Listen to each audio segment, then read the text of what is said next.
In 1996, a group of students in masks dragged someone to perform some sketchy ritual somewhere in their school. Either that, or they're just brainstorming the next viral TikTok challenge. In the present, Maya is at her husband Joe's funeral with her daughter Lily. As the priest performs the service, Maya recalls her life with him, from the moment they first met to their final moments when he was shot before her. While tending to the guests after the funeral, Maya encounters Detective Kears, the man in charge of Joe's case. His presence makes Maya uncomfortable, but she learns that Judith, her mother-in-law, invited the detective to the funeral. When asked why, Judith explains that she wants Kears to understand Joe's importance to his family and how loved he is. She then expresses her concerns about Maya's current mental well-being. Judith fears that having lost Joe just a few months after losing her sister, Claire, might be taking too much of a toll on Maya. She believes it would be best for Maya to talk to a professional so she can cope better with her loss. When she returns home later, Maya gets a gift from her friend Ava, and it's a digital picture frame that doubles as a secret nanny cam. Eva says Maya can use it to watch Lily when she's not at home. Maya says there's no need for it because their nanny, Isabella, has been with their family for a long time. Despite that, Eva still places the picture frame in Lily's playroom. A few days later, Maya returns to work. One of her friends, Shane, worries about her and asks if she's grieving properly. Like every other good friend, Shane suggests they gather at her house that weekend at Maya's house to indulge in a few bottles of liquid happiness. When Maya gets home after work, she finds Lily safe and happy after spending a day with Isabella. Later that night, Maya struggles to sleep because she's haunted by her memories of when she was still serving in the military. She tries to exercise and tire herself out, but it doesn't work, so she opts for sleeping medications instead. In the morning, Judith calls Maya and asks her to come over on the weekend, but Maya declines. After that, she checks the nanny cam, and to her surprise, she catches Joe appearing and playing with Lily in 4K. Maya asks Lily about what happened, but to no avail, so she goes to their bedroom and discovers that the clothes Joe was wearing in the footage are missing from their wardrobe. When Isabella arrives, Maya shows her the footage. Isabella says she doesn't see Joe in the footage and claims that Maya simply sees things because she's lost her mobile. Frustrated, Maya grabs Isabella's arms and shoves her into the computer for a closer look because she clearly caught him in 4K. Lily hears the commotion and calls out to Maya, helping her calm down. Isabella asks for some water, but while Maya is distracted getting a glass, Isabella seizes the chance and pepper sprays her, which is a natural reaction when someone tries to shove your face into a computer screen. When Maya recovers, Isabella is long gone.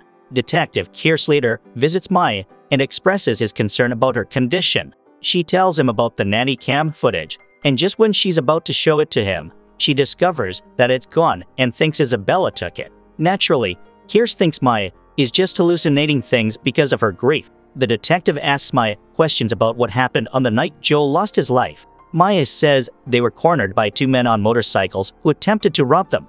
However, they decided to fight back, and in an unfortunate turn of events, Joe was shot 3 times in the chest. Kears asks Maya if she could show him their gun collection, one of which is a deactivated Glock handgun. The detective takes it for examination because the bullets recovered from Joe's body were from the same type of gun. Although she's appalled that the detective is considering her a suspect too, Maya cooperates. Before leaving, Kears tells Maya to take things easy.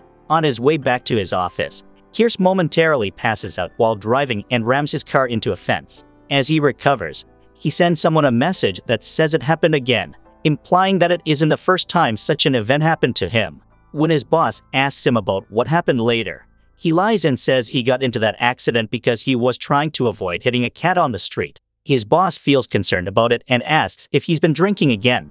Kears insists that he stayed sober and asks for a replacement for his car. Although suspicious, his boss agrees, but under the condition that Kears accepts a young detective named Marty McGregor as his partner. Although he isn't pleased, Kears has no choice but to accept, and after catching him up with things, Marty happily joins the investigation.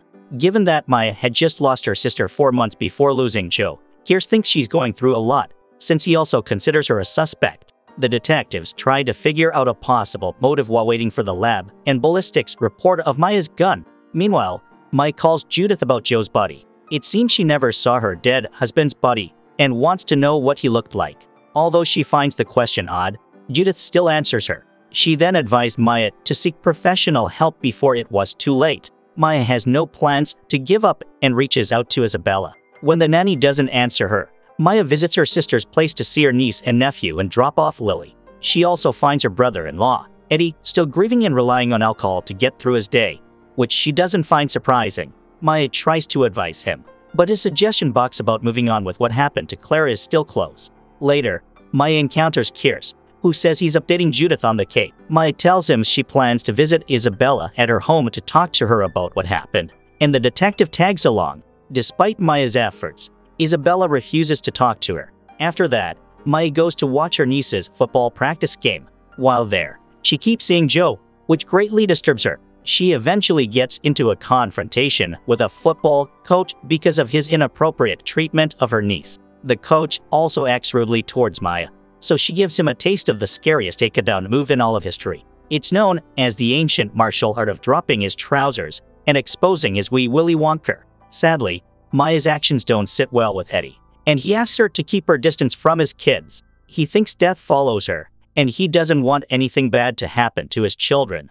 The weekend comes, and Maya has a small party at home with her friends from work. She tells Shane she thinks someone is following her around and asks him to look into the car that has always tailed her. Their conversation gets interrupted when Judith calls about Isabella stopping by and saying she's quitting. Maya tells Judith to keep Isabella there and wait for her to arrive.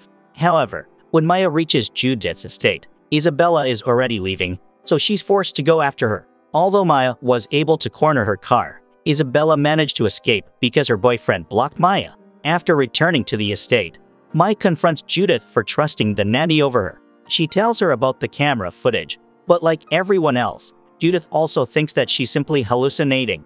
Judith suggests that Maya should seek professional help and even expresses her concerns about her capability of raising Lily. In response, Maya warns Judith not to cross the line and question her ability to raise her child. She also says she knows that Judith thinks she was never good enough for her son. When Maya returns home, she finds Kears and Marty waiting for her. It seems they've got their ballistics report and are there to inform her that the results indicate the same gun killed Claire and Joe.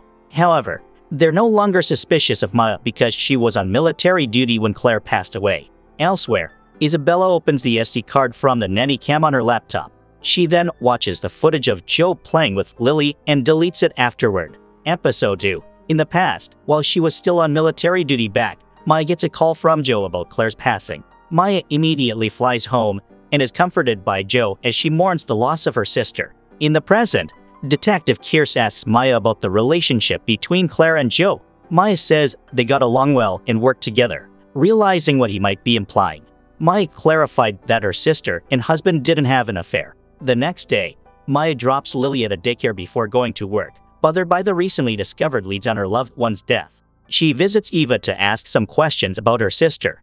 During that time, Eva reveals that Claire was acting strange a few weeks before she passed away. Eva recalls seeing Claire angry answering a call from secret phone while they were out for lunch. Maya is frustrated that Eva kept such an important detail secret. In her defense, Eva says she was scared that Claire might be having an affair and didn't want to ruin things for her family. Detective Kears meets his sponsor, Nicole. She reminds him to prioritize their meetings and suggests seeing a doctor for extra support. Kears is scared of losing his job if they find out something is wrong with his health. As a result, Nicole recommends he should visit a private hospital if that is the case. Maya goes to Claire's house and finds her old secret stash containing her sister's secret phone. But it's not working. Eddie shows up and demands that she leave and hand over the phone. Maya questions Eddie about Claire's possible affair, which angers him. He denies it, but admits they were distant at the time of her death. Eddie tries to use force on Maya to take the phone, but he ends up on the ground because the only martial arts he knows is the Chuga beer style, and it isn't effective at all against a well-trained soldier like Maya. Maya drives off before Eddie can stop her. Claire's daughter becomes curious about the phone. Later, she and her brother find old stuff from Claire's teenage years. They discover an old camera and find out that their mother was pregnant long before they were born. Marty and Kears continue to investigate the murders and suspect that the nanny, Isabella, might have seen or heard something while working for Joe's family that could provide answers. They visit Isabella, and she tells them Maya has gone bonkers and is hallucinating about Joe. She also lies about Maya attacking her out of the blue and denies taking the SD card from the nanny cam. When asked if Joe had an affair, Isabella says it's impossible because Joe loved his wife a lot. She then adds she feels that he was too good a man for Maya. Meanwhile, Maya charges Claire's secret phone and finds a number that her sister called several times before her death. She looks it up and discovers it's a place where many lonely people like me spend most of their days, the local arcade club. She visits the place, but doesn't get any answers. The owner doesn't even know Joe or her sister. A day later, Judith calls Maya and reminds her about the will reading, which will happen the next day. While on the call, Maya notices the red card that has been tailing her all this time. She gets scared since she's there to pick Lily up from the daycare. When she arrives home, she replaces the SD card on the nanny cam and goes to sleep. The next day, Detective Kears finds himself kissing his kitchen floor after passing out again. He becomes anxious to drive his wife to her monthly doctor's appointment. After a short fight, they make up and he manages to convince his wife to drive instead. He clearly wants to ensure they are safe, but isn't ready to tell her about his blackouts. Elsewhere, Shane updates Maya about his discoveries regarding the car following her. He says the car is owned by an anonymous company called WTCX. Before Maya leaves for the will reading, Shane tells her she might need some money to deal with the return of Corey the Whistle. Maya isn't pleased by the news, and that's because she lost her job trying to help Corey reveal Emmy's secrets. Shane is worried that Corey's return will invite more trouble for Maya, but she makes it clear that she only wants to move on with her life. Joe's family gathers to hear his last wishes at the will reading.